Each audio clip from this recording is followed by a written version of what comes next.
もうちょっと高く立つやつがあるといいけど。間になんか挟むスペーサーもつけましょうか。ああ、そう。あんまりやると向こうに倒れそうな気がする。あ、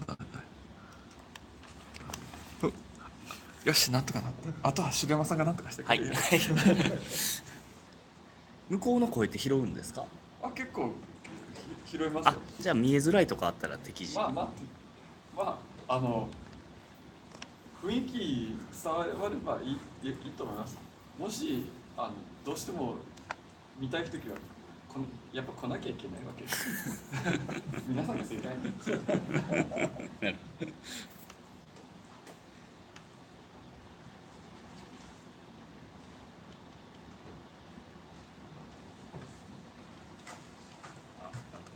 あ、大丈夫です。大丈夫。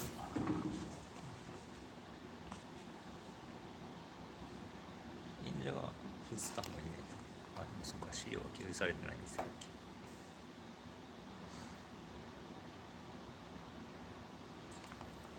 もう一個前に立ってもらったらいいんですよね。そうですね。こっち。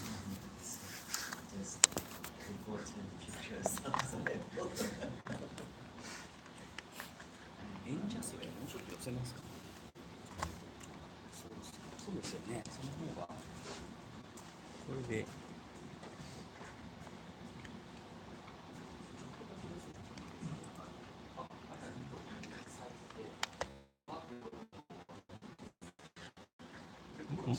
もうちょっとこっち。もう一歩。あ、OK です。そしたら時間になりましたので、そう、ladies and gentlemen, may I have your attention please? The first openEHR Asia Summit. I'm the convener of Shinji Kobayashi, the ambassador of openEHR Japan. Now we start to talk about the recent updates of openEHR. From 2017 and 2018, there's some change that some management has some change in openEHR Foundation, ISO 136 devices, and new industry partners and academic activities. So management board election was just from May to this July. From management board management board one representative of individual member and representative of industrial member will be elected from the members. So we made an election and I voted, and now Professor Zuzudo is a new board member.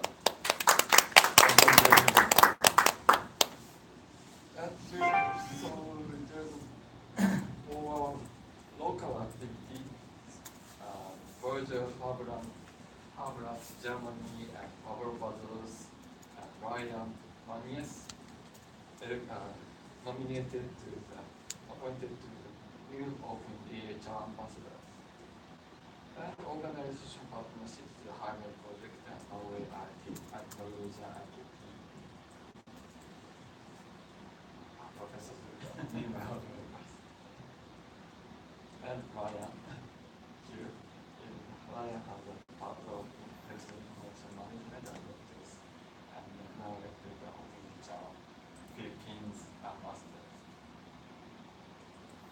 The openEHR localization program has been launched about 2013 or around so, and it is based on the keystone to our outreach. Without local activities, no adoption to government, industries, other places. So local activity is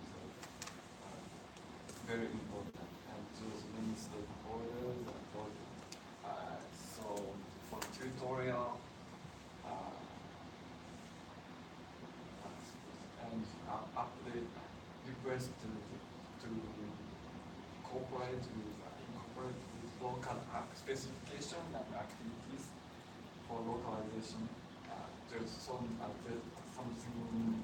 difficult to express Asian characters and so many stakeholders and many projects should be involved with localization program. And ambassadors approved to designation by localization program, but now localization program is not working actually. It is mostly absorbed in management bodies. So student activity for localization is very important for in the next 2 or 3 years. This is openEHR governance body. Board of governors, board of governors is not representative, but management board has management board has decided everything. Board of governors issues letter to each directions.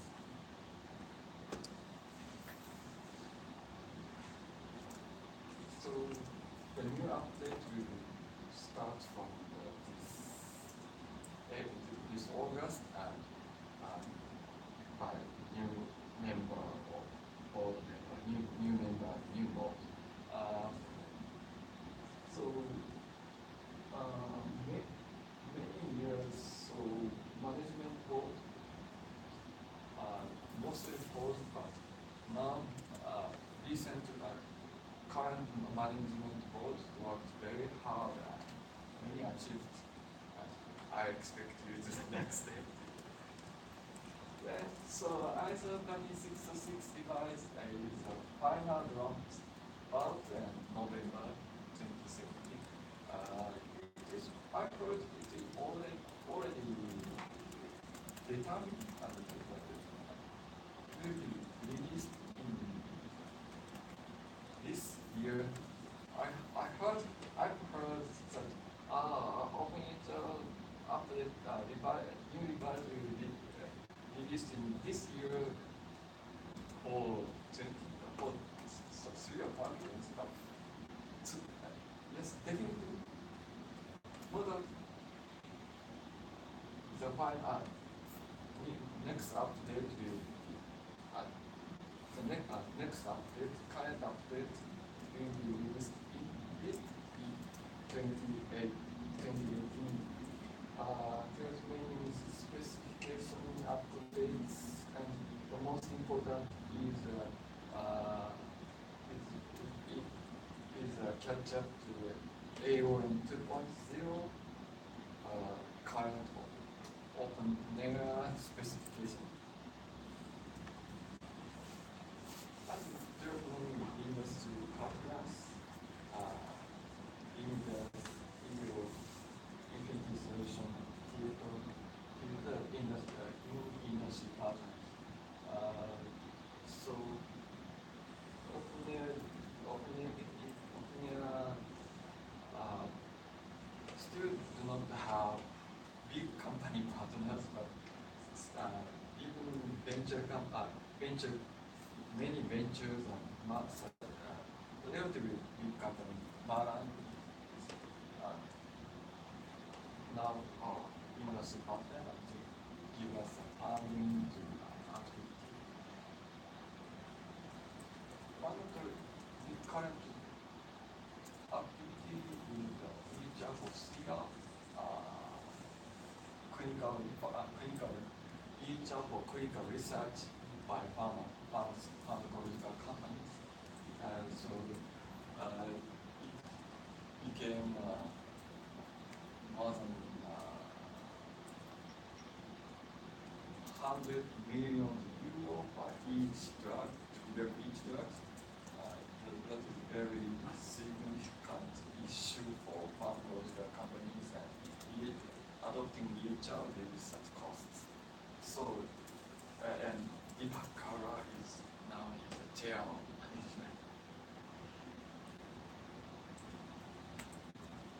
Beratech is in University of Polytechnic Valencia, Diego Bosca, and the Spanish works with Latin America, and they have many open-related products and consulting for Latin American countries. So academics is academic topics is what most important topics are maybe about 2017, Hanto China, Professor Zubin Tongdan. So there's a university so will hospitality for us, made a great meeting for opening convene with to meddling on.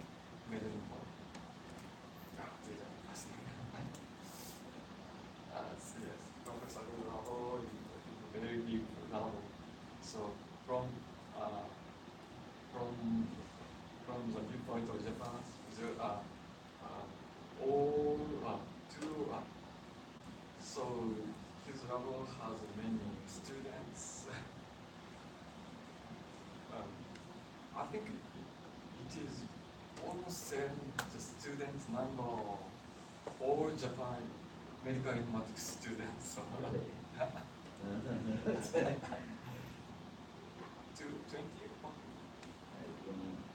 How many students? Master student around 40. 40? 40?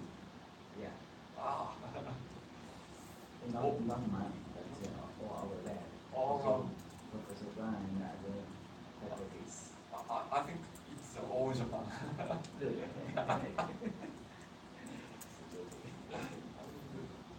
Yes. And see the Chinese version of the BWH products. So you they're growing with Chinese character. So we Japanese can use this. I'm very familiar with that. So we don't need translations. And we Zoom to take us SX, Seiko in Japanese, and also open families, play cruise and great banquets. Yes, another topic. So open guy, Ian Martin, great model, Hildegard, got married. Yeah. Very happy. Happy, yeah. Do you see? And this is a phrase from most this is a phrase of a Chinese poem written by great calligrapher Francis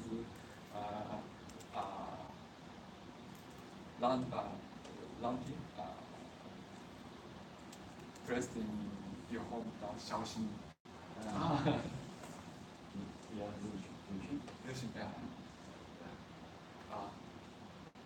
All the wisdom get together is a meaning. So this is very good fit to our open community.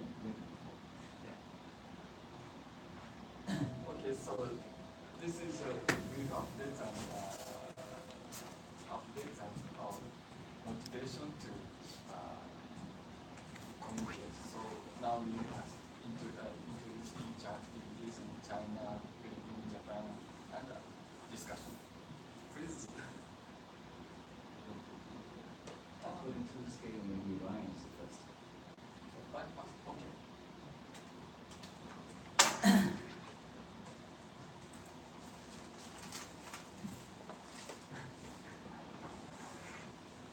So, HDMI? Yes. Okay.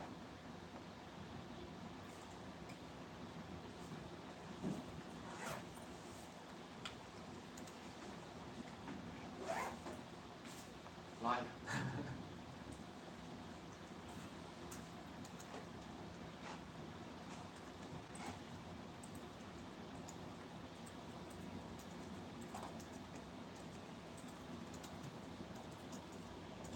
Good morning. I'm Ryan.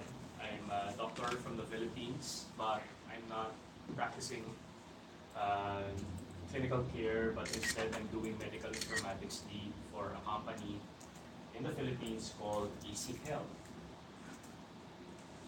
And just to give a short description about myself, I um, I studied medicine, but I focused on medical informatics. I was also privileged enough to have my fellowship in the National Library of Medicine in Bethesda, Maryland.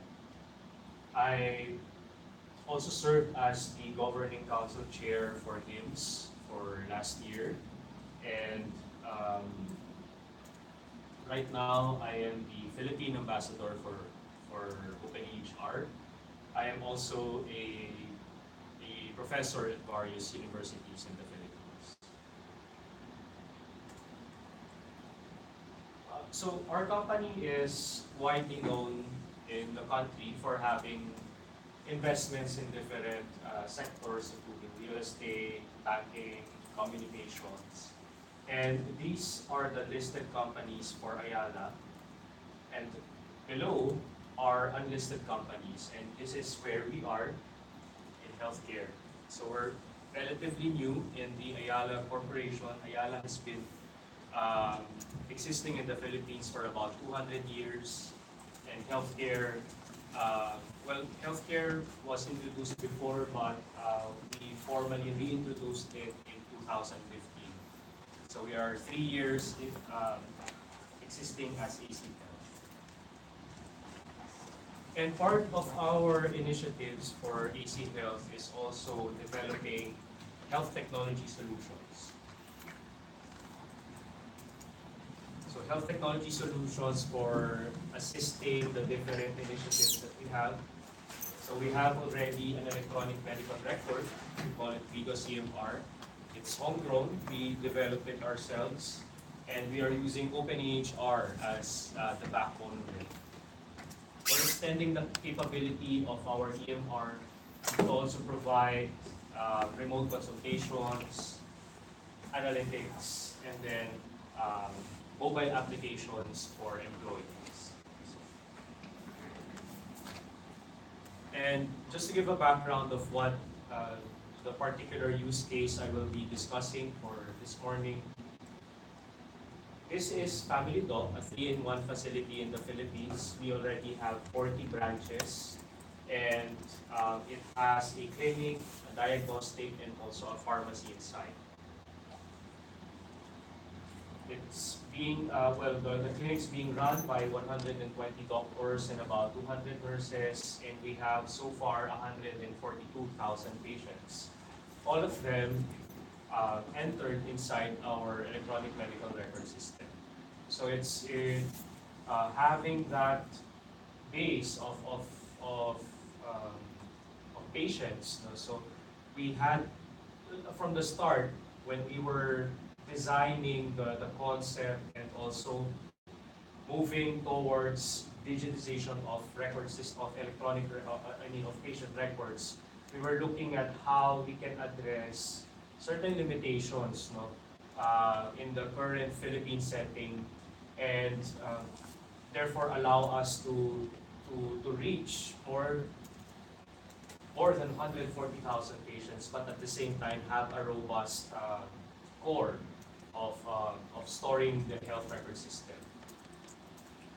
And these are some of the challenges that we face, and it's not only us as the company, no, but in the Philippine healthcare system, you will also see the same challenges, like having the difficulty of having a purely online system. So we need to have both online and offline, and the structure has to support that. So you need to have a content structure so that if you store trend data locally and you synchronize it in the cloud, you know, so there will be like consistency of the data record.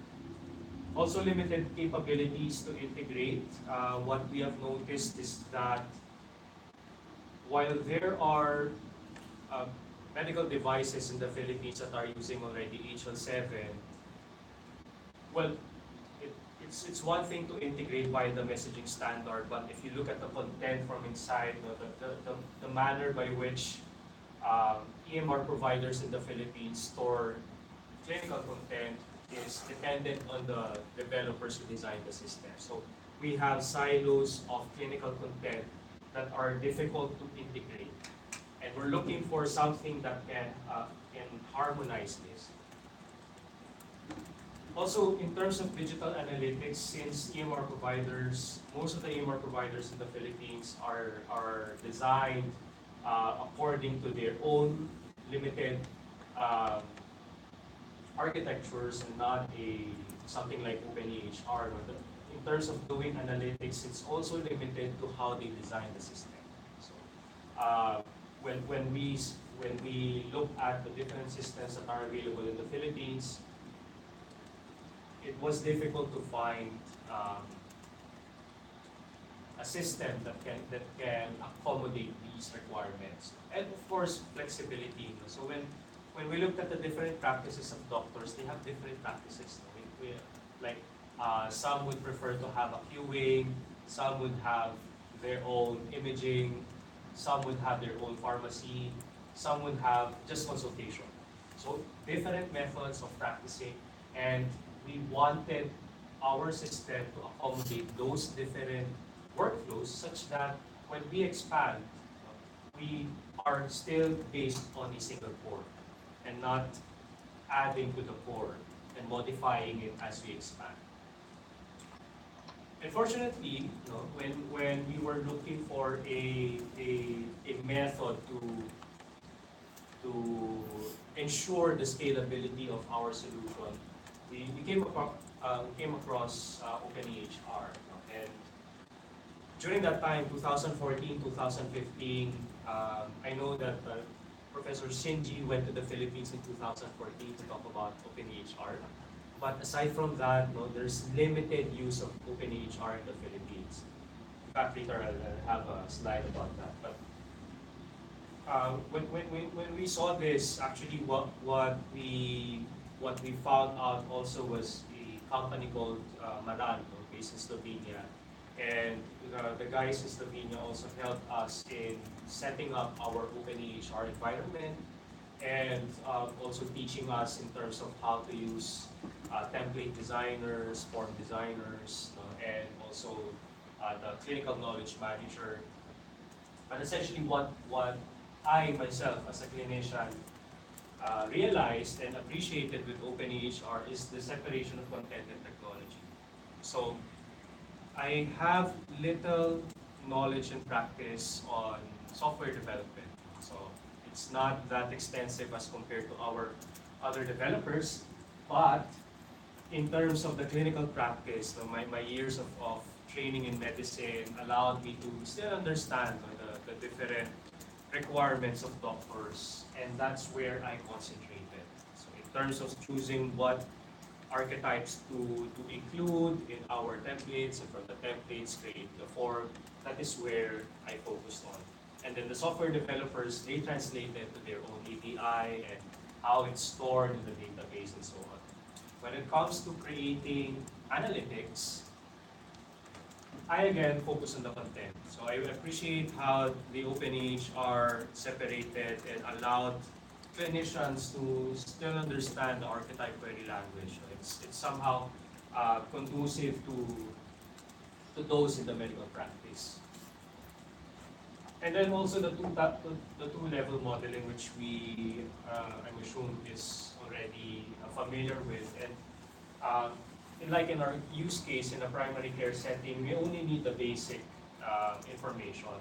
But we're looking at integrating with tertiary hospitals in the Philippines, private hospitals, to a certain extent government hospitals also. And they might have different requirements for taking data about blood pressure. But with our flexibility in the archetype template for structure, we are able to accommodate both spectrum. So at least in that manner, or in that flexibility, we eventually decided to adopt openEHR in our development.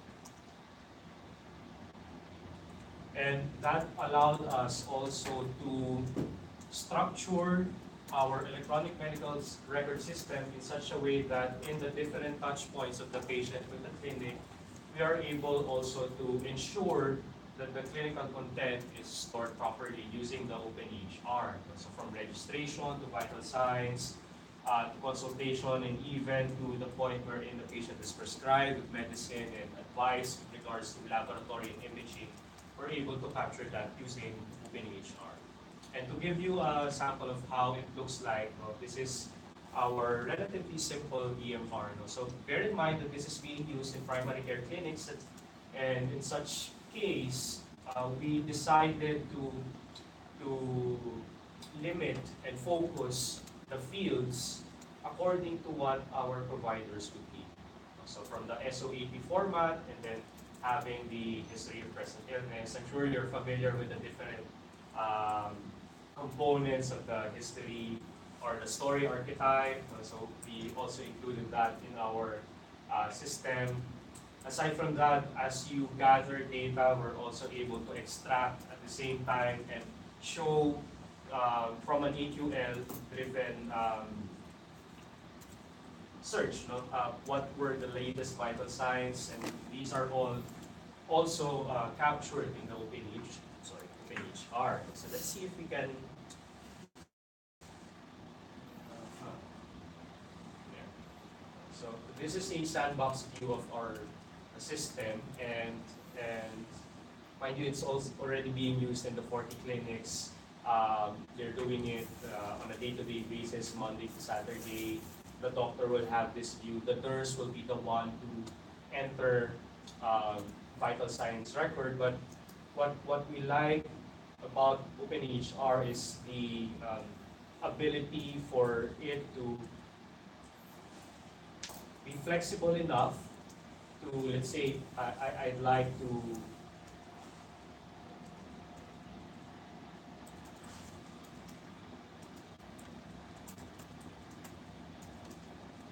for example, I just want to take in the details of patient's cough. So we can have a free text format, but at the same time, we can also be more detailed.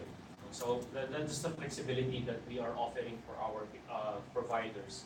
Mind you, in the family doc, we also have an innovation there wherein our doctors are also undergoing training at the same time. So they're not just practicing, but they're also training. And we have certain academic requirements for them to, and openEHR allows us to accommodate that. Interestingly, during our development, form development, and when we were also studying the public health situation in the Philippines, we have a strong, or we have a high incidence of HIV in the Philippines. And when we were discussing this with the doctors, they had a requirement to have also a sexual history component. It's not required to be asked from each patient, but for a patient specifically that will have a possible sexually transmitted disease, we need to have a structure to take into that. And if I went to the CKM, and well, at least in the public CKM, there's no archetype for that, sexual history. And so, at least in my own experience, I was also able to create an archetype of this, and also confirm it and discuss with either and Ian with regards to how to create this, and consult with them also with regards to best practices. So it was also an experience to note for in this community. The experienced archetype developers, there's experienced content managers are also able to help you along. And here is also like the previous records are also available in the chart. So it's like a paper chart but in electronic form. And all the way up to subjective, if we want to get physical examination. So physical examination finding, assessment, and we're also able to to tie this up with terminologies. So let's, for example, for diagnosis, we're using ICD-10 to organize the terminology. For plan, well, these are the different requests, and then also we have a prescription writer. So everything here is from the openEHR interface, openEHR structure, no? And I really appreciate how relatively quick it is, no, compared to creating all of them from scratch. Okay, so how much time? 14 minutes. After it's okay. So this is the other end of the spectrum. So when our doctors are entering data and we're aggregating them into a web cloud-based server, after a while, we had the requirement to provide insights back to our providers and also our head management. You know? And this is a sample of what we are doing. This is not real data, no? So it's just from our development database, but we're able to simulate.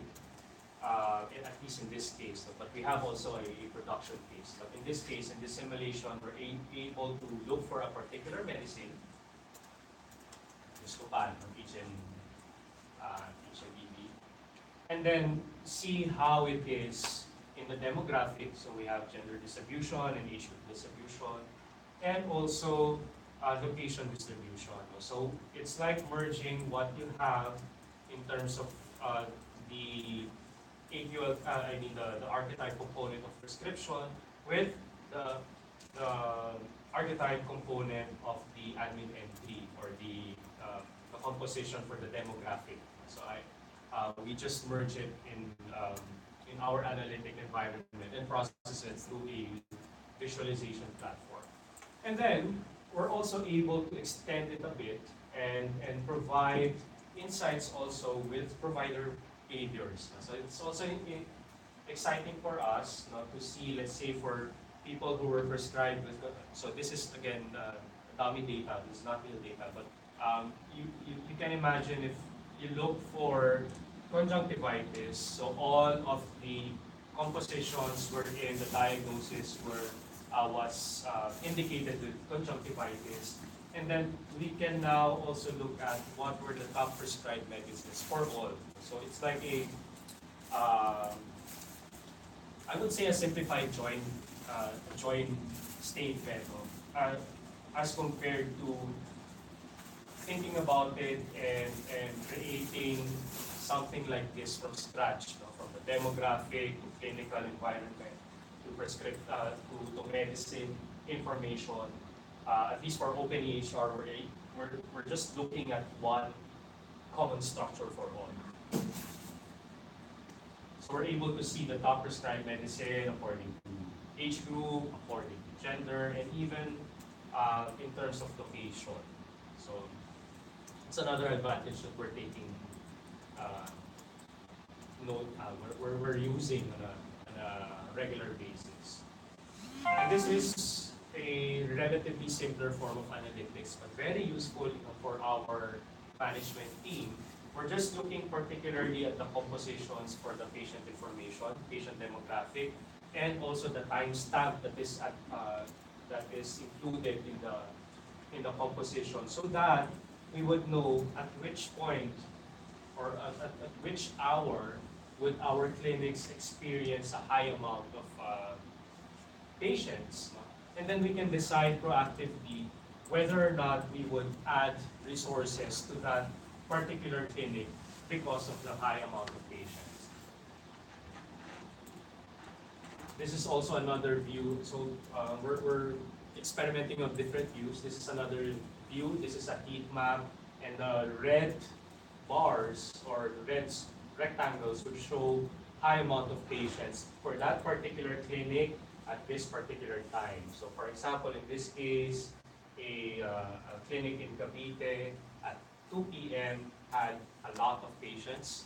And then sort of, this is not yet predictive, this is historical, but at least in the next few days, we can allocate more resources in the afternoon for that particular clinic and be more efficient in our operations.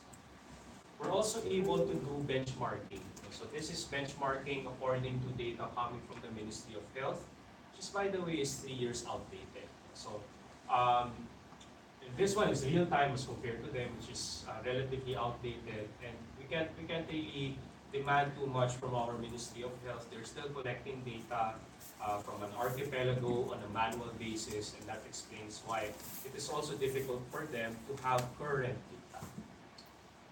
And we extended the capability of clinic and also offered that same structure, to a mobile application that we now are deploying at least to our employees at the Ayala Corporation. This is a mobile application that allowed us to take the compositions that were placed inside our electronic medical record, query it, and display it also from the mobile phone. So it's an exciting. We just started this year, so it's an exciting phase for us because we're now seeing the medical record, even the vital signs results outside the clinic environment. We're extending it so that at least in our case, in our first run, the employees of AC are also able to see it from their phone. Even the lab results, so you can see which is abnormal, which needs more attention, and you can even order the medicines through it. So it's an innovative, at least in the Philippines. So it's an innovative approach towards having a mobile application. So in essence, we are leveraging openEHR a lot, and if not, and hopefully we can also influence other EMR providers and academic institutions to also look at openEHR in terms of how you can store those clinical content. The standard template allows us to design once, deploy to all. So that's seen in, we designed it for EMR use, but we also were able to deploy it to a mobile application. The flexible forms accommodate requests from different clinics. So we had we had a requirement for the corporate clinic, which is different from our family doc, and because of the orientation of having archetype template and form, it was easy for us to also address that change request. Next, the customized AQL was used to display different granularities compared from a desktop environment, a clinic environment, and the mobile phone environment. Of course, you don't want everything to be there in the mobile phone. It's not UX friendly. The use of archetypes can also, well, at least now we're using archetypes to also support the medical device integration, like getting data from ECG, getting data from digital, well, at least from the teleradiology result that we're doing in family doc. The flexibility of the archetype allows us to accommodate different medical devices. So, and then earlier I mentioned about consultation with other openEHR experts. The Slack channel is very helpful for me. And also integration with terminology sets for diagnosis, for medicine, and even for medical terms. So what's next for us? Of course, it's what I like best about openEHR, and this is coming from an academic background, is that it's open in architecture. So we don't need to rely just on ourselves to continue using openEHR and improving openEHR, at least for the Philippine setting. We want this to also be used by academic institutions. So I'm talking with the AHIN. I'm not sure if you're familiar with AHIN or the Asia eHealth Information Network, on how to collaborate with their standards and interoperability lab Asia research arm, so that they can also use openEHR and they can contribute to the clinical knowledge. So, at least in the Philippines, I can say that there are specific fields that are unique to the Philippines that are not found in standard medical practice. So, for example, in family medicine, we have a family AFGAR, we have a scoring system that was developed by family medicine practitioners in the Philippines. And that's just limited to our country. So, meaning if I look at the CKM, it's not immediately available there.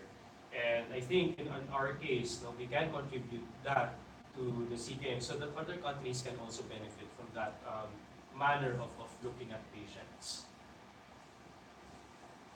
So other endeavors would include to have this as a backbone for Family Doc, which aims to have about 100 clinics in 2 years. A backbone for managing e-prescription for a pharmacy chain, we call it Generica, which will also have about 1,000 branches in 2 years. We also want to look at continuity of care. Since you have that CKM, which is open and standard, and different hospitals can adopt it, our vision is that even if there are hospitals that are not within the Ayala group that would want to connect to us so that they can support continuity of care, we're just using one archetype. We don't need to change and have a middleware again that can translate between two content storage systems. We also want to help the Ministry of Health. So the Ministry of Health, at least in the Philippines, what's happening is that they're already discussing how to use health information technology to facilitate the reporting process. But unfortunately, after 5 years, they're still in the discussion process. Not much has happened. There was change in government. There was things happened in the Ministry of Health that did not allow full-scale implementation of that electronic submission yet. So, at least in our case, we want to contribute to that, and from our own clinics, have that submission system, and also maybe become a reference model so that other the public clinics can also use what we are using. And then lastly is support tool for health research. So our doctors are also conducting their own research, and openEHR has been very helpful in allowing us to conform to what they need, and then provide information at an easier and faster manner. So quickly, I just want to show you what happened when I searched for openEHR Philippines, and it's mostly me. So me or the company where I work with. So this is so Ryan and then Ryan. So either me or well, I found a page wherein on page 2 of the Google search. This was the contribution of Professor Sinji in the PMA, Philippine Medical Association.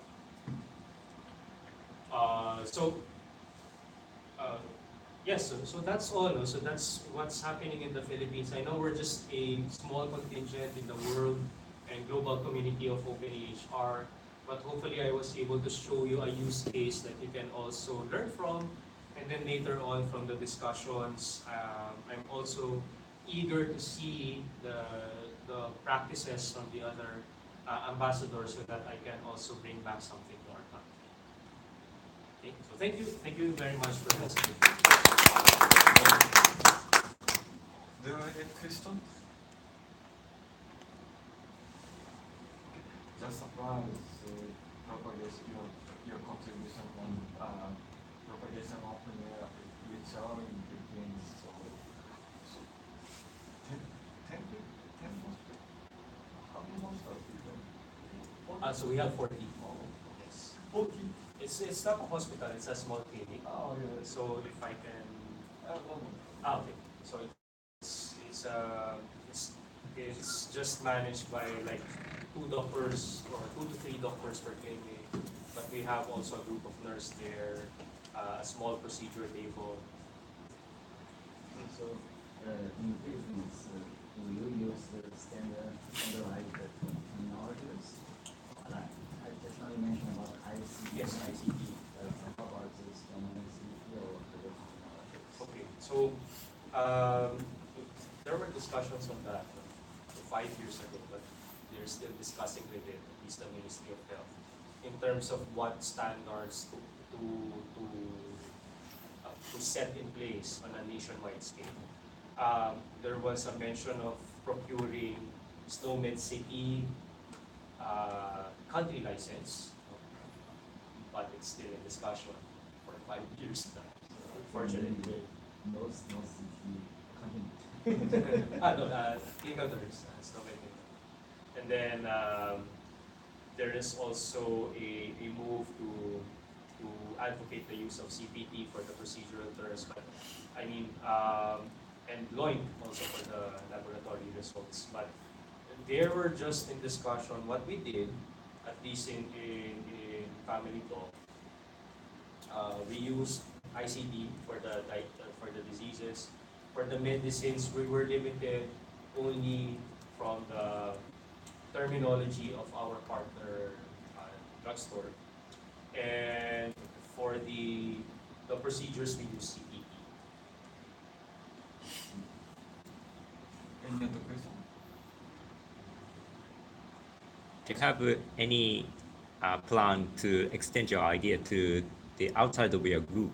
Yes, of course. Are there any discussions? Yes, there Then- are, and we are open to that. No, even outside the country, we're open to having organizations use our technology as well. Since I mean, it's not just about the business opportunity per se, but more on improving the way that clinical events are documented.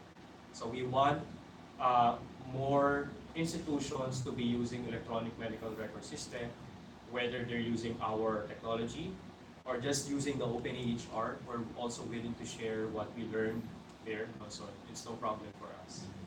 And is it going to be a kind of voluntary basis activity, or is it going to be a kind of business for you? It's both. Both. So it's both.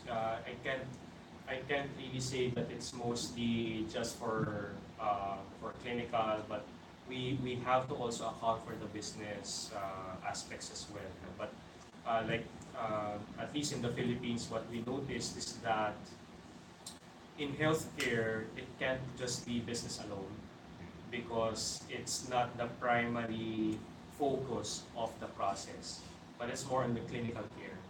So we focus more on how to address the clinical care, and then the business component will come in, but it's more on how to sustain the support. See, thank you. Okay. Any question? No? Okay. So, thank you, Ryan.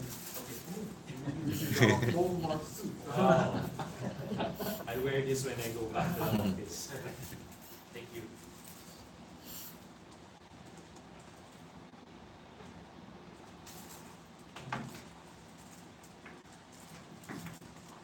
So next speaker is Professor Zunobu.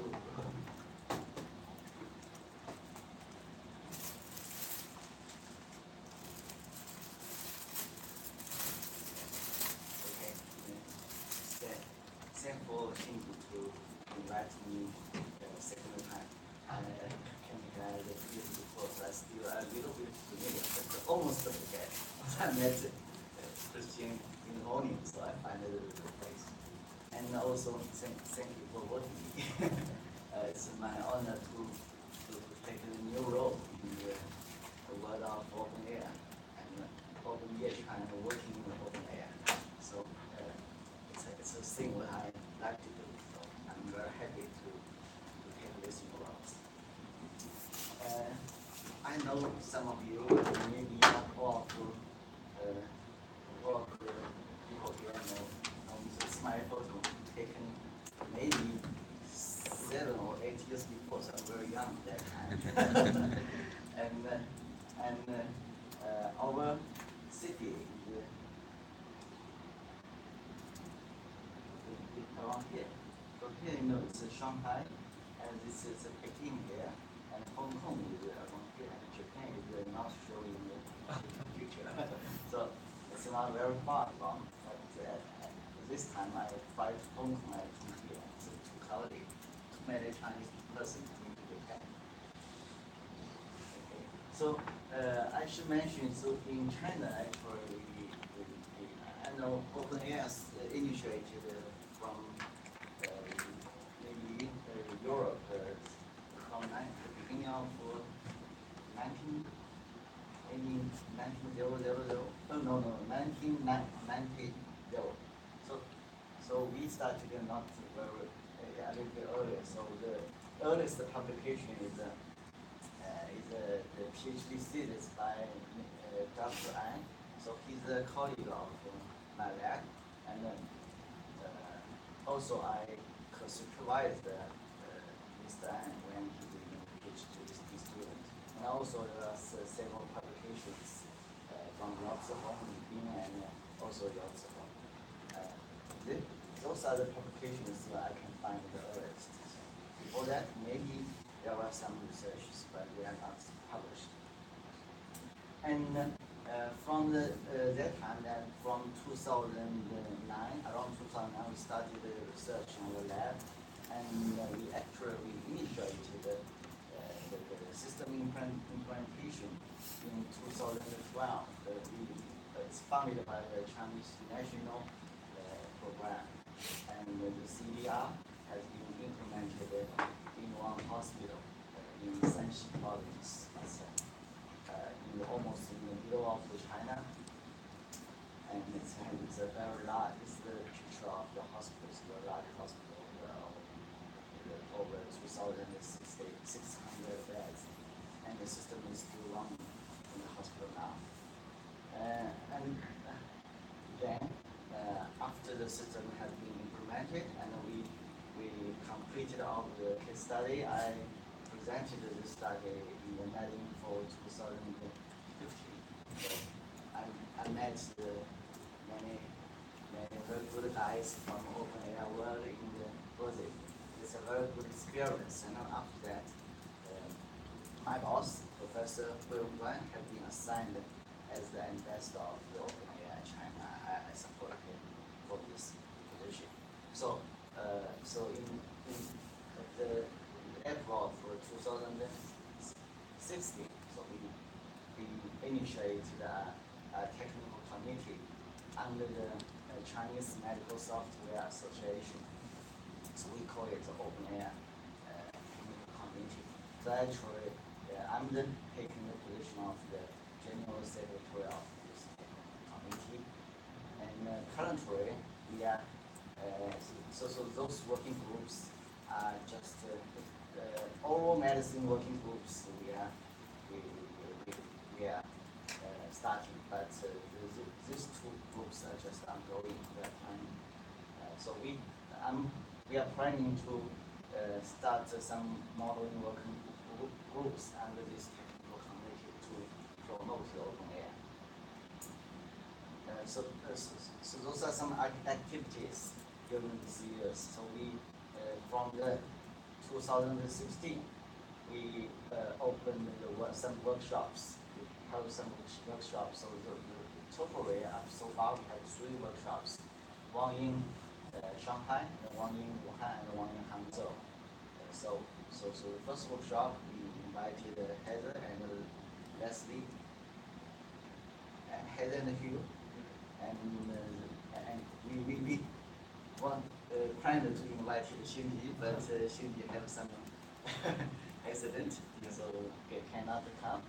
And in Hangzhou's workshop, this short photo shows the Hangzhou shop, because the meeting for 2017 are held in Hangzhou, so many people from openEHR foundations are coming, and we have a very good meeting there.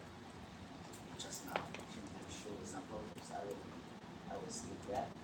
And the main of this year, we started because when we broadcast our openEHR ideas to many companies and institutions, so they all require, they want to know more detail about openEHR, so we opened one tutorial, so the 2 days program. So we have some introduction of openEHR and how to model that, and also how to implementing the system based on openEHR. So there are 30 students from 6 companies and institutes joining. So it's an experience for us. So after that, we feel we still have some things we need to do, because we need to develop a Chinese version education slides or some materials. It's very necessary. It's necessary, and also how to support this tutorial, because it will cost. So it's also issues. And during this years, I have lots of presentations in the conference in China. I want to broadcast to the benefits of the openEHR and the benefits of the system based on openEHR. So the first conference presented in also in the April of 2016. So CMEF is a very big bigger conference for the medical device and system area. So it's almost every year, twice every year. So almost over 50,000 people will be involved. So we have the forum presentation in this forum, and also I have the Omaha conference Chima. Chima is similar like Chinese PIPS. Just this month, and also the beginning of this week. I mean, in the paper, it's a Kodak. It's a big data, the scientific big data conference. And we developed our Chinese openEHR websites. So it's open in October of 2016. So now we are we broadcast our events in English version, supported by the team, and in Korea they broadcast in the openEHR websites. But now we are planning to open English events recording pages in our Chinese version websites. It's Professor Duan. We had a presentation presentation in the CMEF forum. We have the open polls. And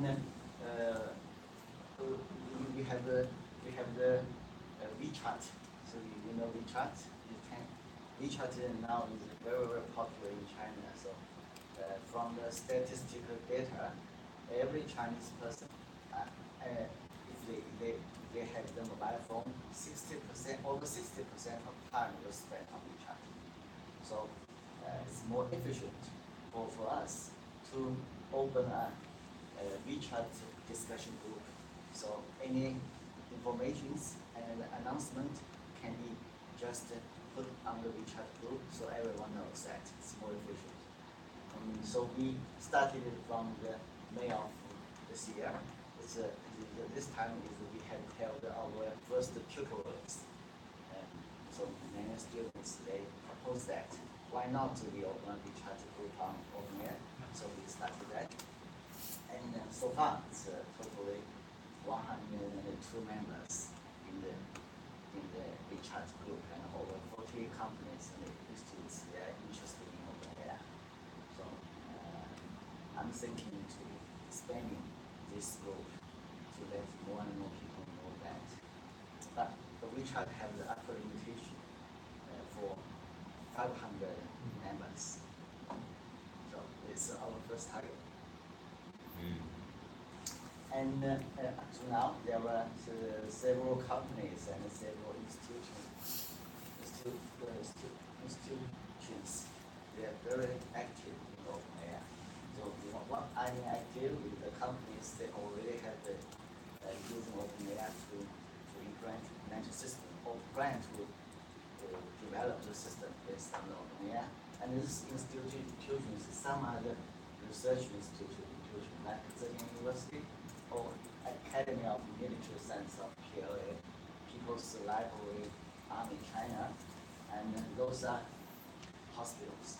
So some hospitals have collaboration with us, we have implemented the CPR. Some are research centers. So the things are very promising. So I think openEHR really attracts many companies and institutions because I think the two layer, the methodology and architecture is very beautiful, especially for the person who love the technology. So it's the situation now. So next part I will mention some system implementations in China, but I'm sorry because of the time limitation, I will not go much in detail. More 15 minutes. Yeah, more, yeah, but lots of slides there. So there are some cases. I will not go in very detailed because I already have the slides and presentation in my report 2017. So this is our systems. So we call it Clever CPR.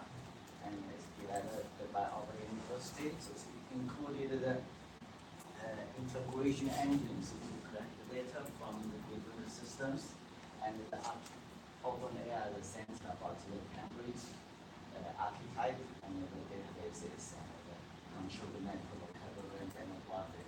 And we provide the RESTful API to different applications, and we have also the model and also in tools.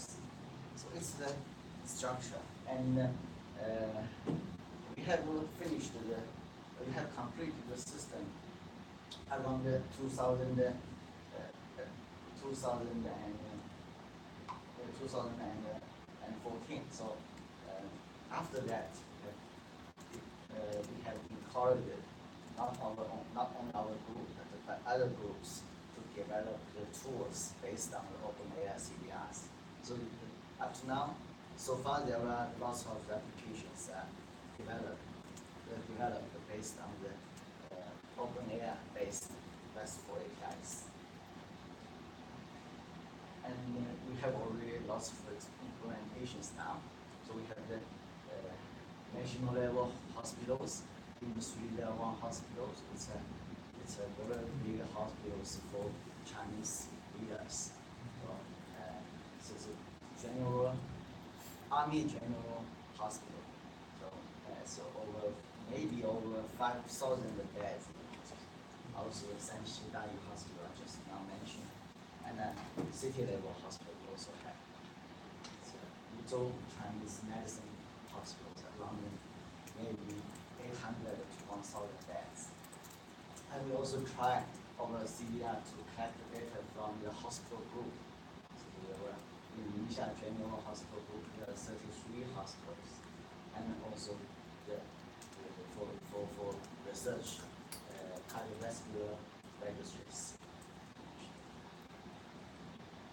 And because we are from universities, we have been involved in several national research projects. So currently, we openEHR have been used in this national projects. The first one is about defining the standards for the big data. Big data is very popular now, and they still need models to define all the data structure of the not only clinic but also on this data. And also we use them in the coronary heart registries, and also for the major diseases, rare disease, clinical on these databases. It's have been initiated the last year. So that's what we have done for our university. So then, next case I will mention some efforts done by the other companies. So it's the system called the Population Health Information Platform. Maybe it's named in China. So for Chinese Health Commission, it's similar like the Ministry of Health, they initiate the very big events to require every city, every province, they should collect the data from all the hospitals, all the clinics, and all the public health organizations to build the population health platform, information platform. So it become a policy-driven big projects. And the ZTE, so you know ZTE is very popular recently. And of course, last 2 months it's a hard time for them, but they already recovered from that. So ZTICT is a branch of that big company. It's mainly focused on the smart health. So they have built the whole system based on the openEHR. So you see, it's a population database, EMR and PHR and PI, business intelligence data are all based on the openEHR. And they have the services and provided to different applications. So I will not go very detailed. So actually, up to now, this is their first installations in Wuzhou. It's a city, you know, Hong Kong is around here. Hong Kong is around here. So it's a city, you know, Hong Kong. It's not a very big city. It's around maybe 3 to 4 million populations. So they collect all the data from those populations. And these 3 are their second storages. It's a pilot storage. So their installations, I think it's a very good encourage. They encourage all the community in China because they are a very big company in China. And the very good thing is they have the from last year they have tried interconnect assessment. I should not call it try because you know NHC, the National Health Commission in China, they define the standard based mostly on the CDA framework, and then they have the international assessment policies for each hospital or for each district for PHIP or hospital level test or the district level test. So they apply for the procedure of those tests. And I'd very like to announce that our openEHR solution matched very good to CDA-based standards, and they passed that at the beginning of this year. So it's all the Chinese version documents defined based on the CDA framework by the government. So it's the second case. And third case I will mention about coronary heart registry. So this registry is also funded by the national projects from the 2016. So totally they're covering 16 big hospitals and 13 provinces, and we are targeting for 100,000 clinical and economic data. So I list all the hospitals. So it's led by the Chinese PLA General Hospital. So it's very big. So we have designed the registry. So it's not like the traditional registry. So, you know, traditional registry, they will define the CRF forms, the case report forms defined by the commission, and the people will enter all the data for the patient based on the CRF form. But in this project, we hope to integrate all the data inside the hospital. So that means we can use this data sets to performing the data analytics based on machine learning or even deep learning algorithms. It's our target. And we will collect data from manual entry or from extraction from hospital information system and forming the quality control procedures to automatically processing the data into the quality and integrate it to the registry. The work is ongoing now. So far, we have already collected 10,000 cases. But we met a problem to integrating data from inside the hospital. Currently, only one hospital supports that because there was privacy problems and security problems. I think it will met the similar problems in Japan and in Philippines. And it's a very interesting thing. When I last year in Medinfo, when I discussed this issue with Korea, he has been connected to the New Zealand registry also. So this registry also based on openEHR. So currently we are discussing to collaboratively to linking the two registries together and to performing some collaborative research on both registries. So we feel it will be very interesting to collaborate in two topics. One will be some research on the benefit of improving interoperability between two countries based on openEHR. It will be very interesting. Also, we will work together to using some data analytics tools to like disease risk prediction and work on the dual registries to compare the results between the populations in two countries. It will be very interesting. So yeah, the work is still ongoing now.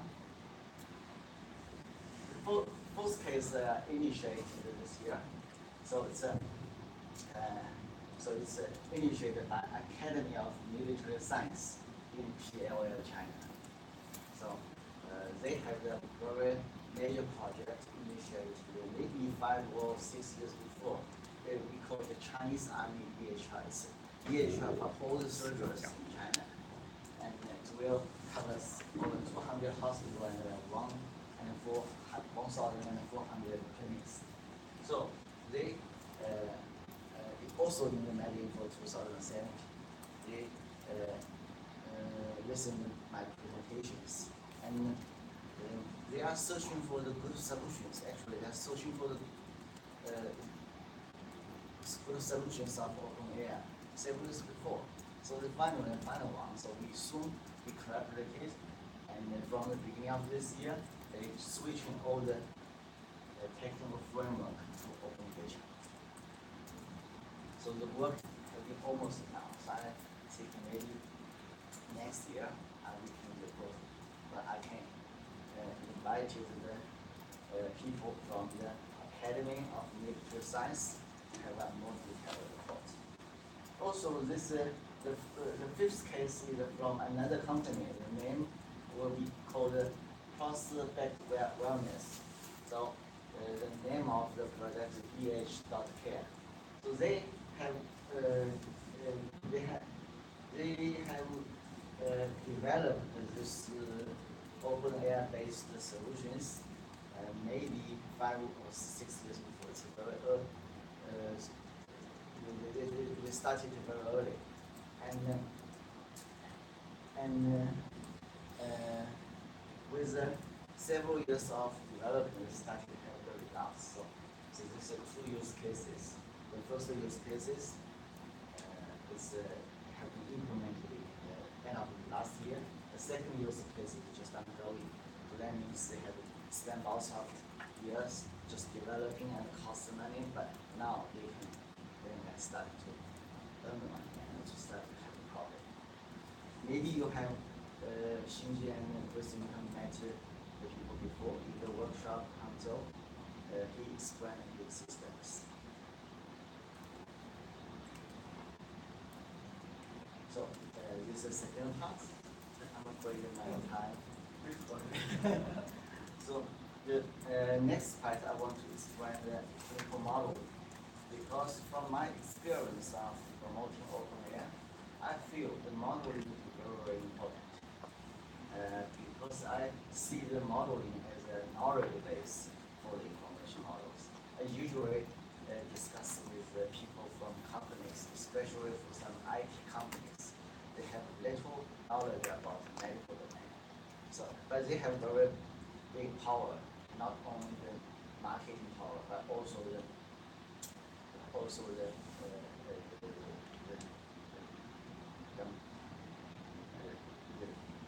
I mean the power. So, so they also ask me questions. How can I know? How can I organize all the data in the medical domains? Because if they do not define the models well, they are very difficult to integrate all the data from different systems that already existed in the hospitals. So it's a reason I think if we have the openEHR archetypes and templates, it will be very, very good resources for all the domain. So it's the reason why we want to start this one. So we developed our a tool. It's a Chinese, actually it's a Chinese version of CCAN. So we developed, we call naming it as healthcare modeling collaborations. So the reason why we developed that because CCAN so far is not open sourced. So and it's very difficult to request them to transfer all the source code to Chinese version. So we develop our own. Of course, the functionality is not as good as CCAN, but it can be used for the Chinese modelers.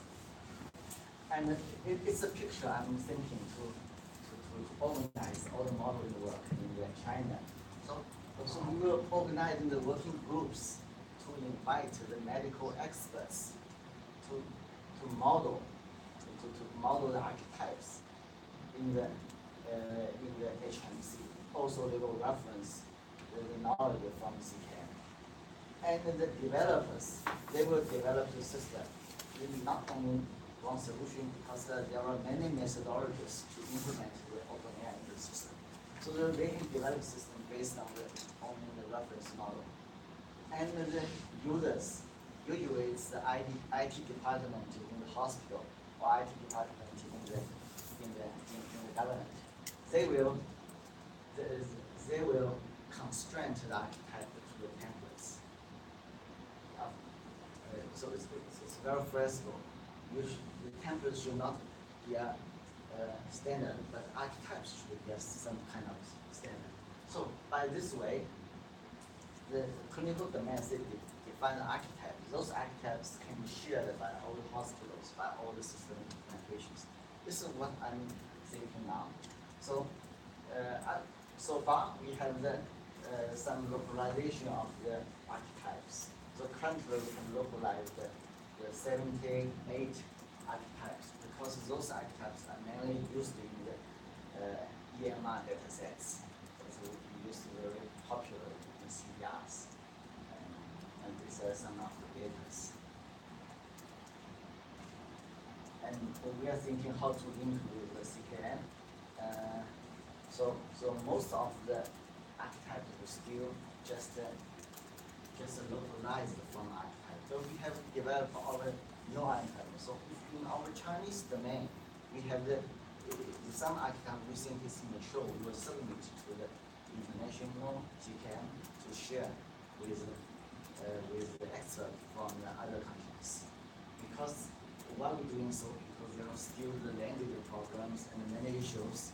It's very easy to control if we separate that.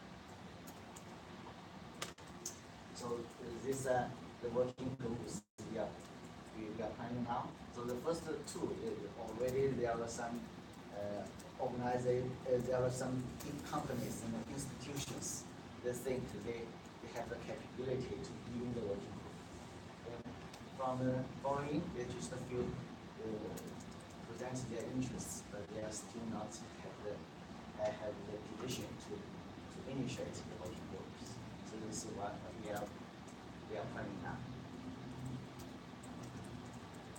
So last I have some after those years of working, I have some discussions I want to share with you and also hope you give me opinion.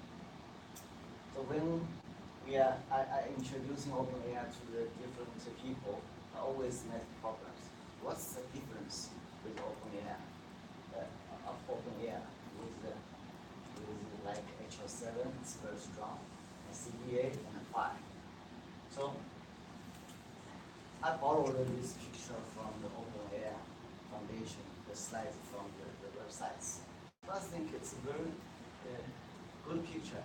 It shows the openEHR is working not for messaging, it's working for building the databases. I think it's a very good principle. So when I explain to some standardization organizations, like to the government, I do not want to be taken as a opposite position with them.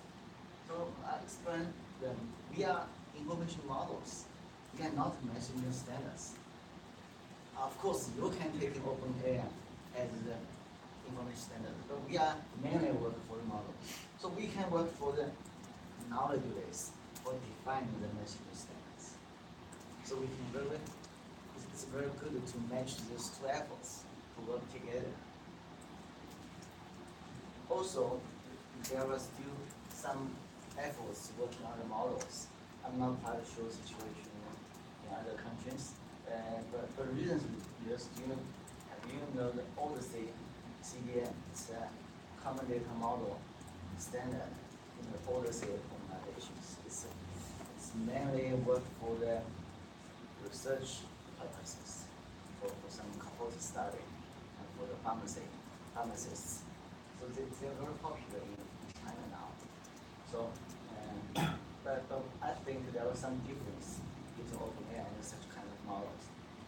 We have the multi-layer solution there, the SQL layer. And also we can model in all clinical events. That means our structures and is extendable, but they are only for certain purposes, like the cohort study. It cannot be modeling all the data. And also, we are conduct some research to prove those models can be interchangeable, can be interoperable. We do not need to fight each other. We can coexist. Coexist is we can live in the same world together, same peacefully. So what I'm working now for openEHR China. So I have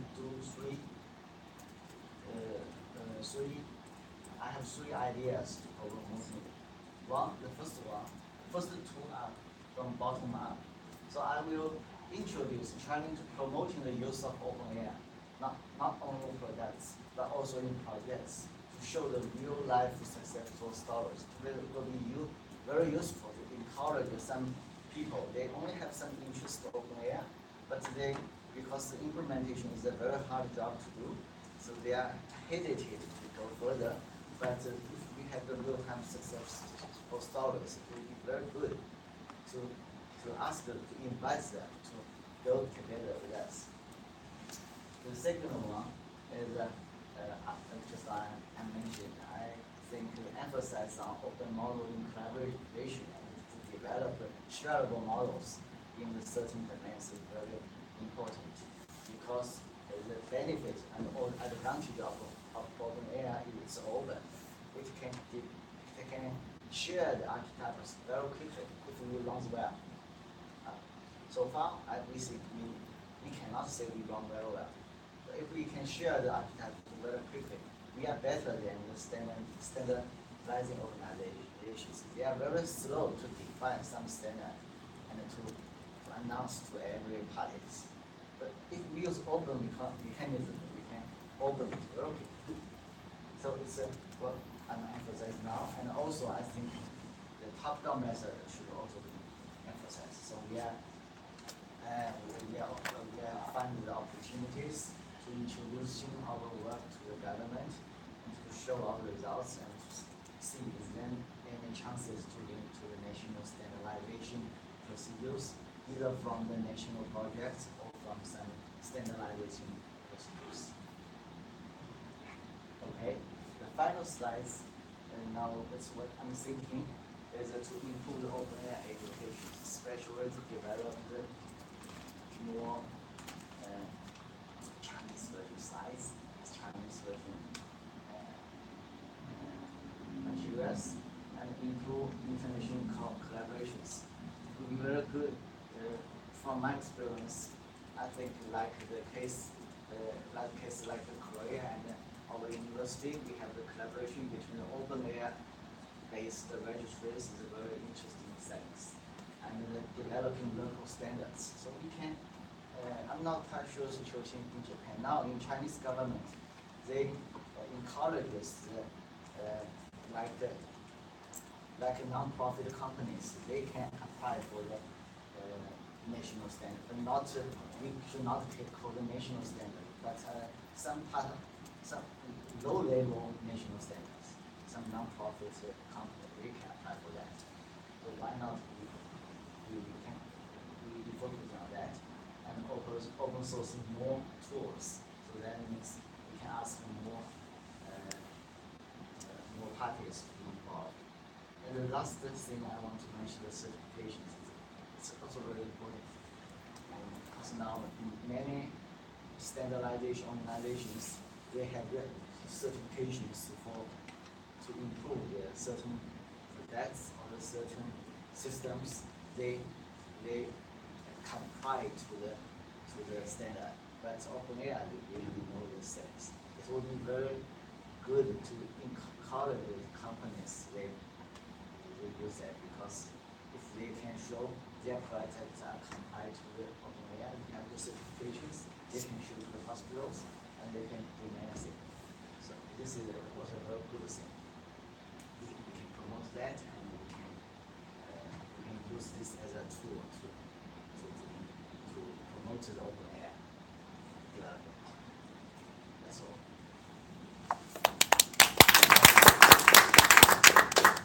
Any question? Or what? Comments from Ryan? So I would like to first congratulate your efforts. So that's a very high benchmark for me. I hope I can do the same for the Philippines.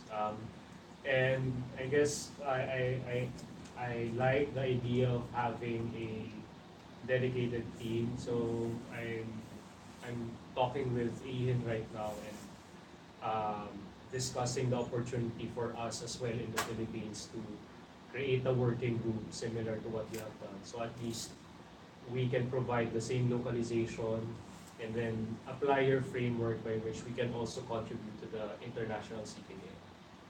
So thank you for that insight, and hopefully we can do it also in our country. Yeah, we can. If we can have this working groups in the same domain, we can collaborate with each other. Like this time, maybe our leaders of the oral medicine working group, he planned to come here together with me, but because of other reasons. Otherwise, we can discuss with Japanese here. Another question? I have a question to you. Why we don't create the Japanese version of the CK game? Are there any probabilities?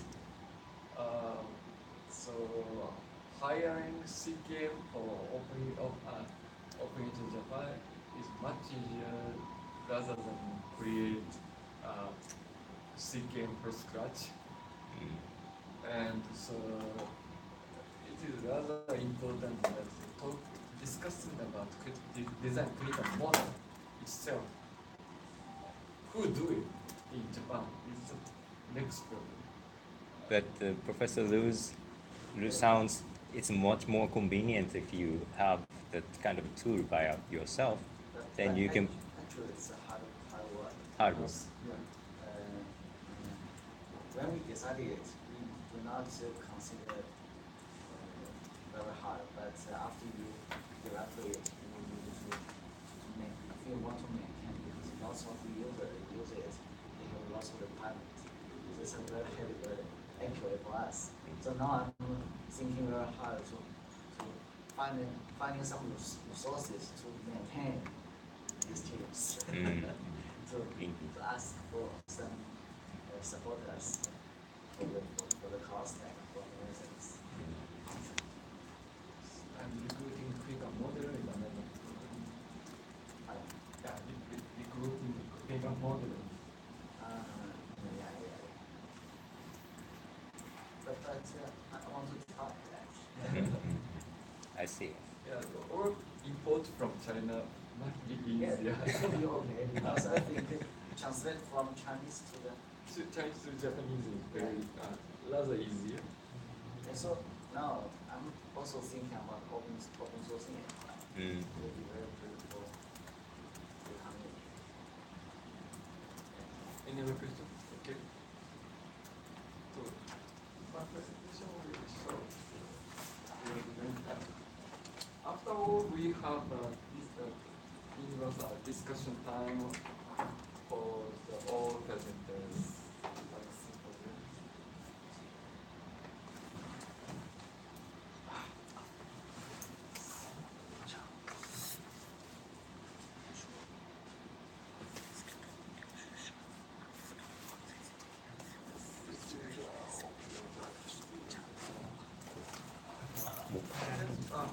First of all, we launched openEHR Japan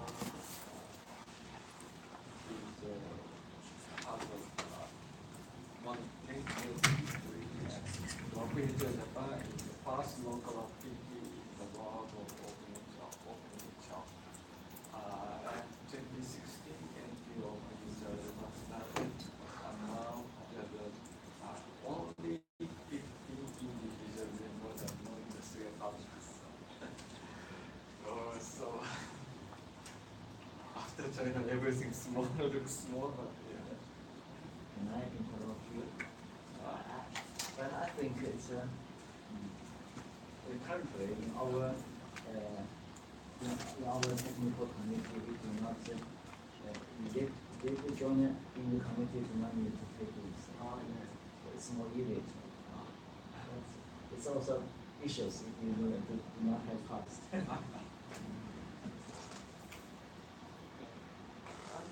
Last year we presented the first general assembly and second final event. In this year, this is the first openEHR Asia Summit in Kyoto, and this is the second assembly in the same city. This is another ceremony in openEHR nationwide project. Delegates from Australia, UK, Thailand. This is our friendship, proof of friendship with China. Yeah, I should No, yeah. no liar.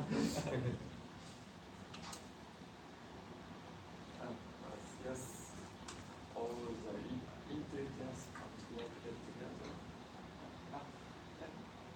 So we've had an openEHR technical workshop invited with Christian Shiva in Tokyo.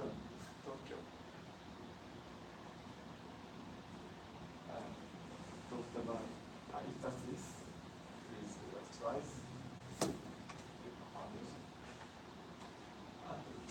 audiences. I always close my eyes positively.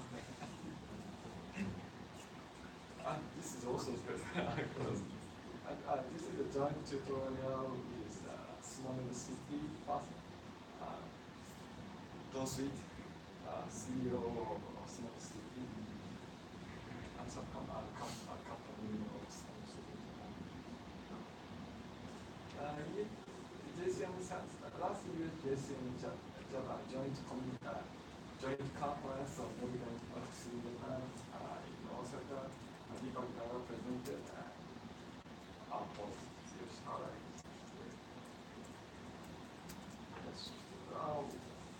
One case is one case of openEHR application is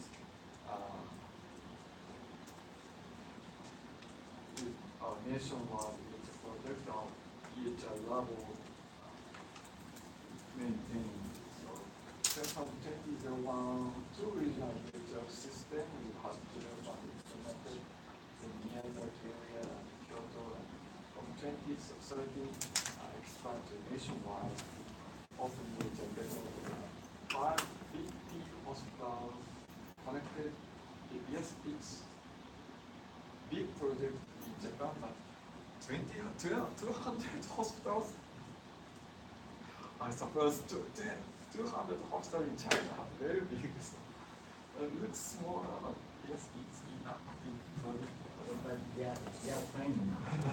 They haven't been done yet. Okay. We opened the YouTube channel for publicity, for newcomers. Just to put live streaming of this segment tutorials. And second motivation is I'm not tired with making many tutorials, so one good tutorial video will help the or maybe one person in the family. One is the first object to openEHR community to launch open YouTube channel, and actually grow up to our income source, like Justin Bieber.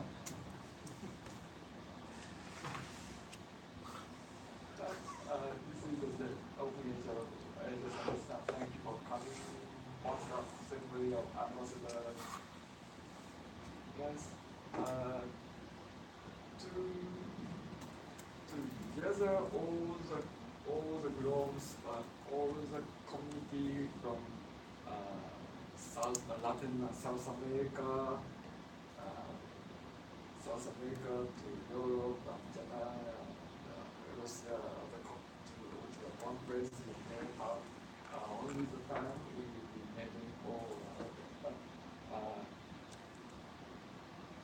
in East Asia, not easier, so much easier, much cheaper to get the price tickets.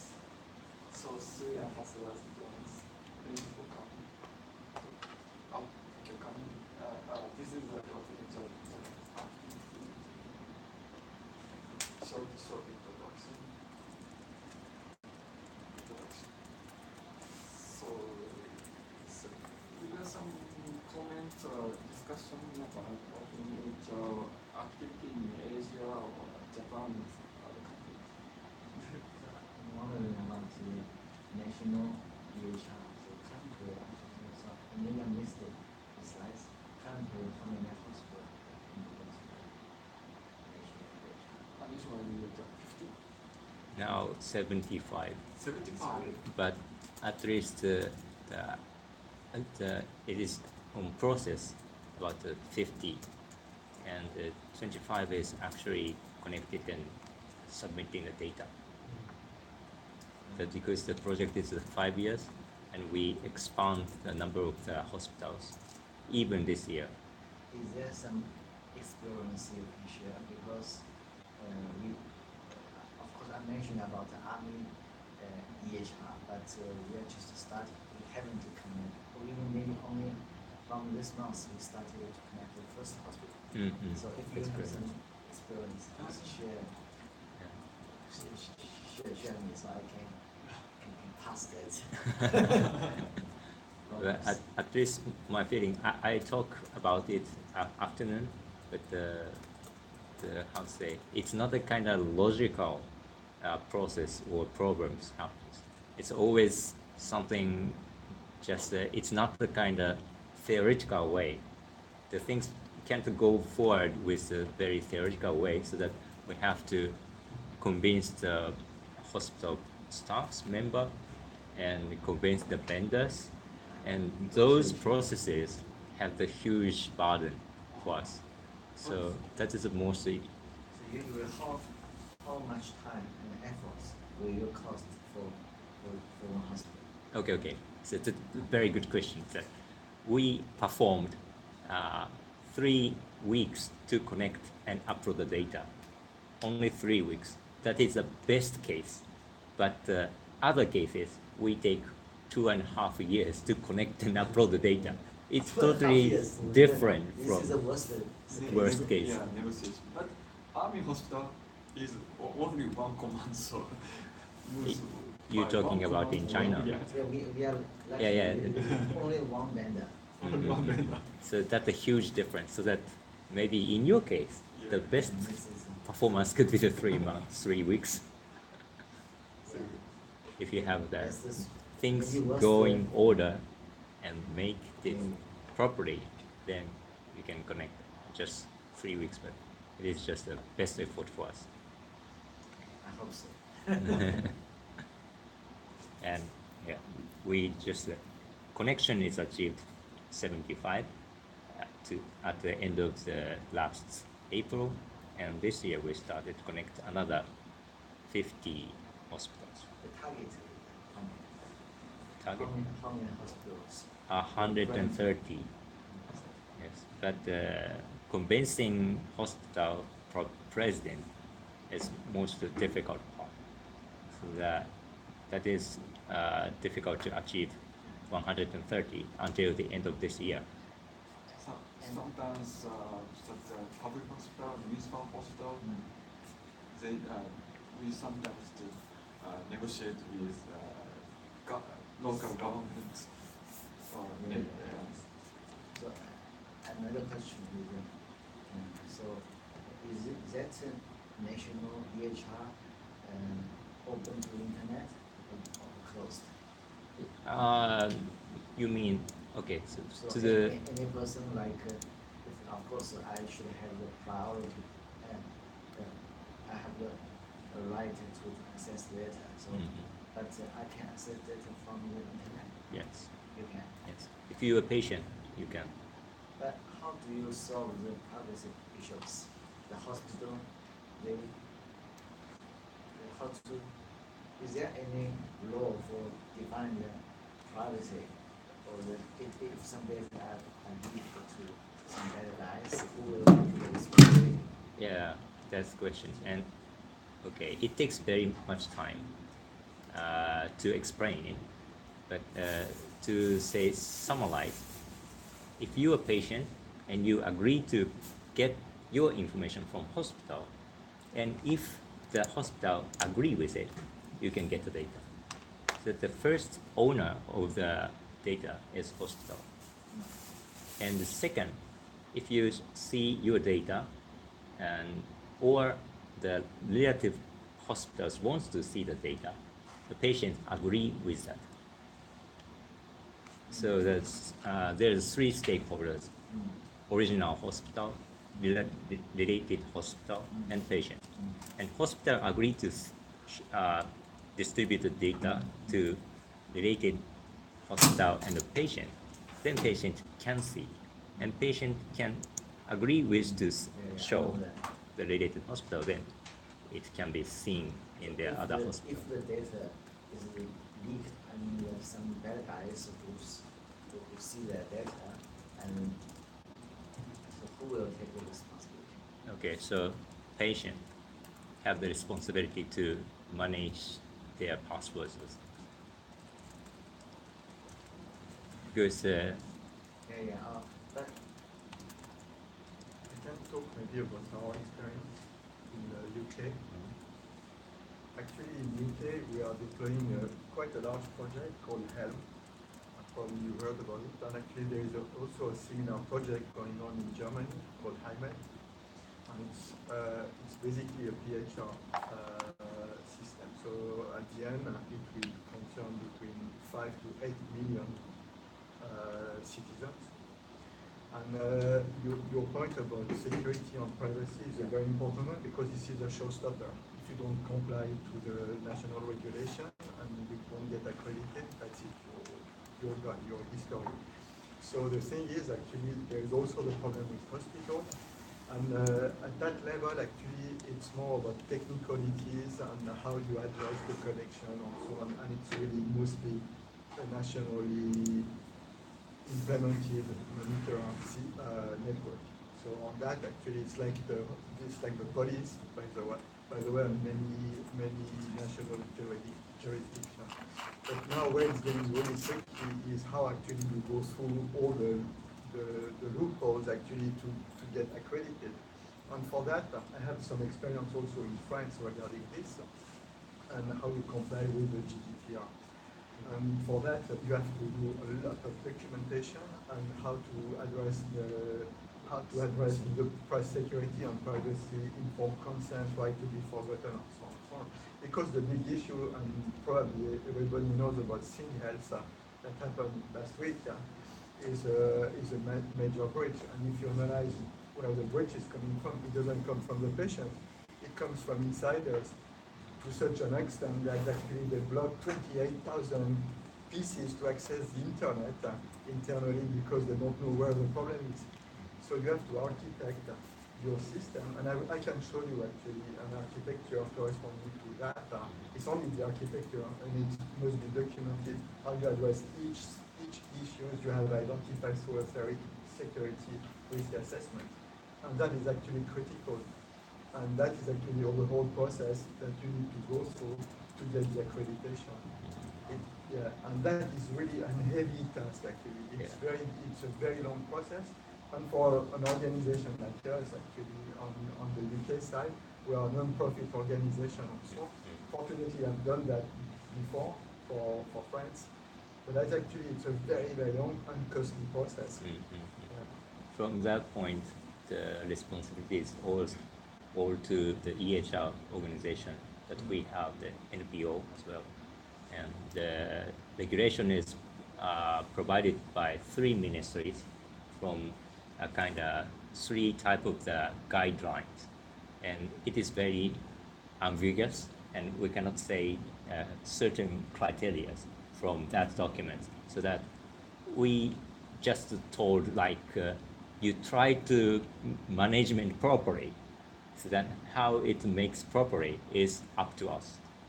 And that's a problem for us. And only the law is defines the privacy policy things, so that So if some problem happen, it's very difficult to say what's wrong with that. yeah. So some maybe technical problems. At least we cannot say the responsibility is go to hospital. Yeah. So it's all come to us. Yeah. So we take the very heavy burden. In my case, I do not know because we are close. We do not go to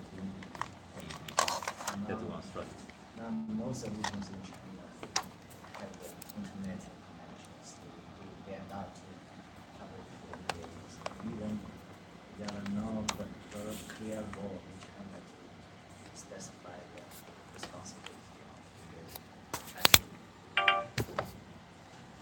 At this access from internet is very limited. Only the patient can access their own data, so that doctors cannot.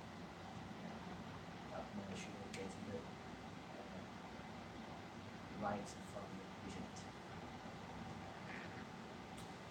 How to exactly see your Yeah, presentation? the project in France actually was slightly different compared to the one in UK and Germany, in the sense that actually only the doctors were allowed to access the data, not the patient. So it was for care management. So it was a bit more complicated. But actually, it really goes down to secure infrastructure and secure security process. And when you improve that process as the time in life. But today, actually, if you think about the technology, and that's where we have a big gap, I think, technology-wise, is between banking. Today, a lot of people, and even myself, and probably yourself, you do a lot of banking operation online, and you don't even think about it, actually, and there are very little security breach today, actually. In the medical field, unfortunately, it's probably because not enough money has been put up front, and I think it's not non-strategical so far, the security and also the infrastructure and so on have been very weak.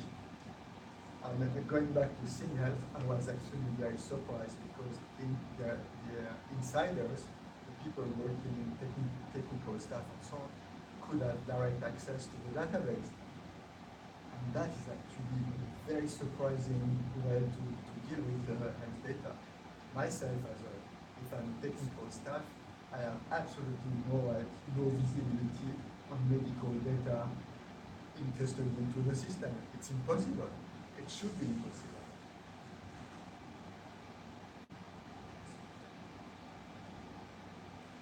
Any other questions or comments? Yeah, and then also.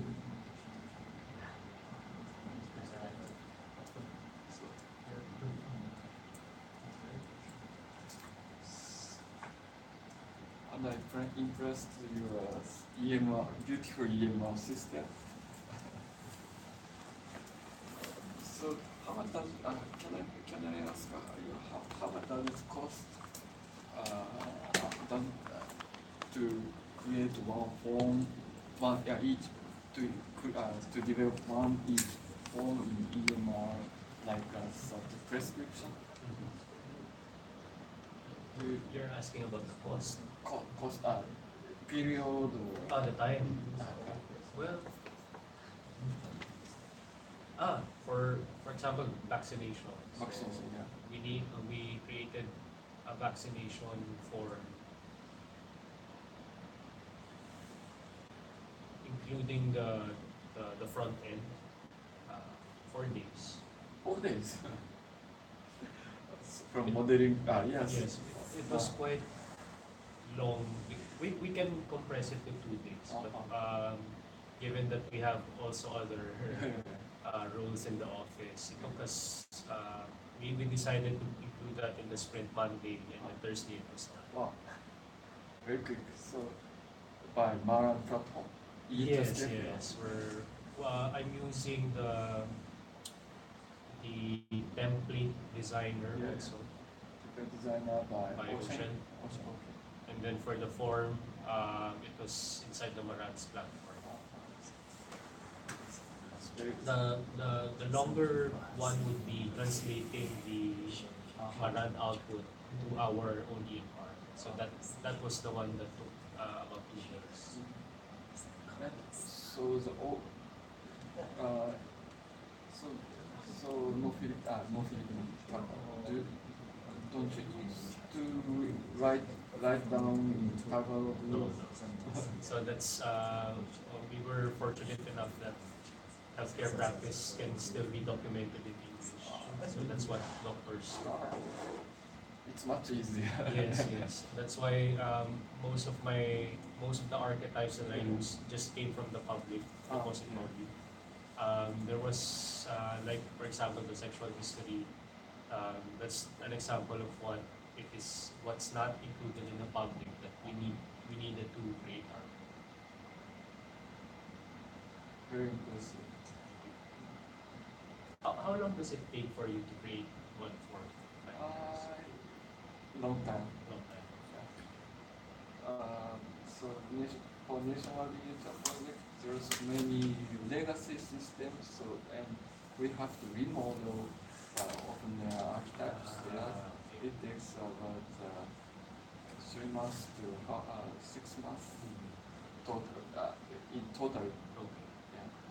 In our case, since we're starting from scratch, no legacy system, I think that's why we were a little faster. But last. Any other question or comment? Okay.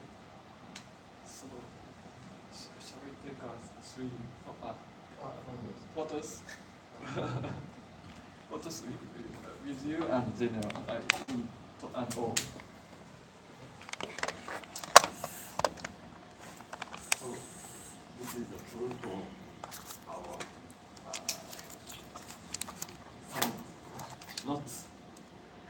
not drink and eat only. すいません。チーズでいいですか？いいんじゃないですか？はい、いきます。はい、チーズ。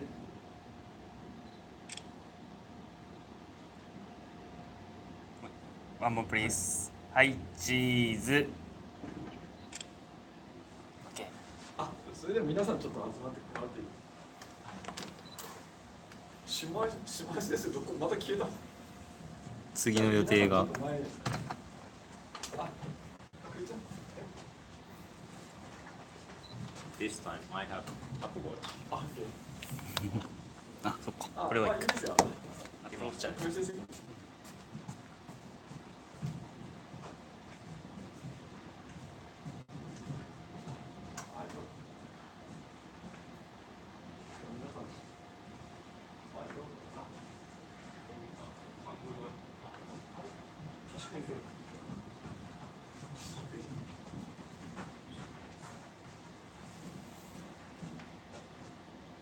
はい、大丈夫です。はい、いきます。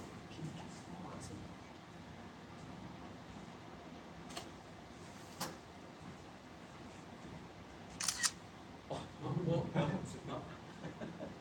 の時間ね。じゃあ3秒で。はい。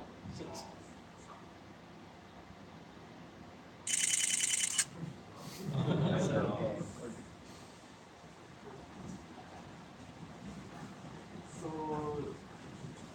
this is lunchtime until 1 o'clock.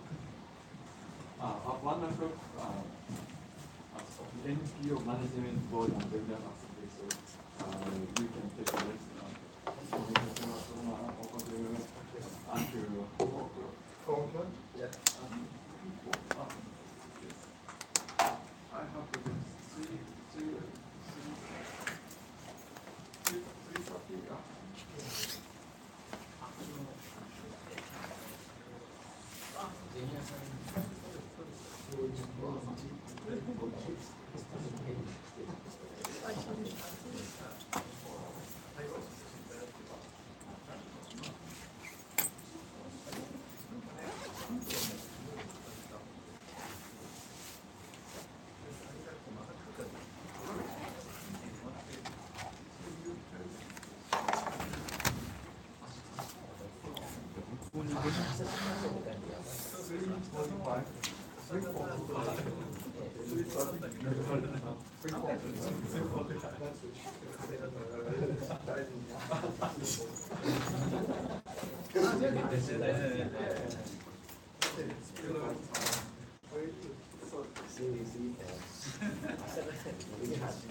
WeChat とかで連携しているじゃないですか。LINE とできますよね。どういうことですか。LINE とですか。もし、LINE で近場に出られる、いや多分あれと同じ感じなのでできコないですか。ンビニに行かれる方とか、グループ作カードキーお貸ししますので使えてくなんかださい。東北の方で外に出られる方は一旦外出て、わかんないですね。そういう感じでやった方が、わざわざチャットアプリ開発で、なんかすごいオレオレシステム作るよりいいんじゃないかなって思いません？どの話をされてますか。1時かいやいやら、今1000年からでチャットアプリで作ってるじあゃないですか。そっちの話ですね。それまでに戻って手作りするよりは、LINE とかチャットと連携した方が良くないですか？全然いいですね。さっきの WeChat のやつじゃないですけど。いやあれを見てやっぱりそうだよなと思って。回数がピッチがになってるんで、なんか個別に持つあれはあんまりないですよね。せっかくチャットサービスが世の中にあるのに、なんでやらないんだろうと思いません？医療の現場の LINE 活用とかってないんですか。いや、なんでそれが東北で一応実証実験もやってて、その範囲では完結してたんですよ。で、グループに招待できるのはドクターだけっていうルールでやってたんですよね。で、ドクターが抜くとか入れるとかっていうのを制御してやってるっていう感じで、訪問診療系のことと介護連携をやってたんですよ。でまあそれをちゃんとやれば、そこで出てくるデータを裏で連携するって話でいく方がある意味まっとうな気しません？します。誰でも入れやすい。そうですよね。なんでそんな離れていくんですか？もうね、今前のめりになるところじゃないですか。ですよね。そう思います。話のまず話のくだりが写真どうやって共有しようかなっていうところから来てるのかなと思ったんで、ちょっと面食らったとこもあって。ああ、そうそれ全然関係ない。そうね。LINE で一応全部 LINE でいいですよね。一応ドコモも作ってるんですけど、全然売れなくて、医療情報連携向けアプリみたいなのがあって、そういうのをね、ほぼほぼないじゃないですか。作ってってなんかみんなが違うインターフェース自炊してるでしょ。だからもうなんか LINE で使い慣れたやつの方が病院さんもいいですよね。患者さんも楽ですよね。で唯一その LINE がこれなんですよ。僕使ってるんですか？いやこれ違うんですけど、これなんですよっていうのは多分センチャットってこれね JRA の競馬のやつなんですけど、競馬のやつでちょっと飯交換してきて。そう時間僕椅子でもmaybe patient location and stuff. お疲れ様でした。これ向こう側ってどなたがいらっしゃるんですか？なんかね結構2名途中1回5名まで増えられたんですけど、中国で見てもらってるらしいっていうそういうことですか。増えたり減ったりが結構。もうこれで一回午前中はライブ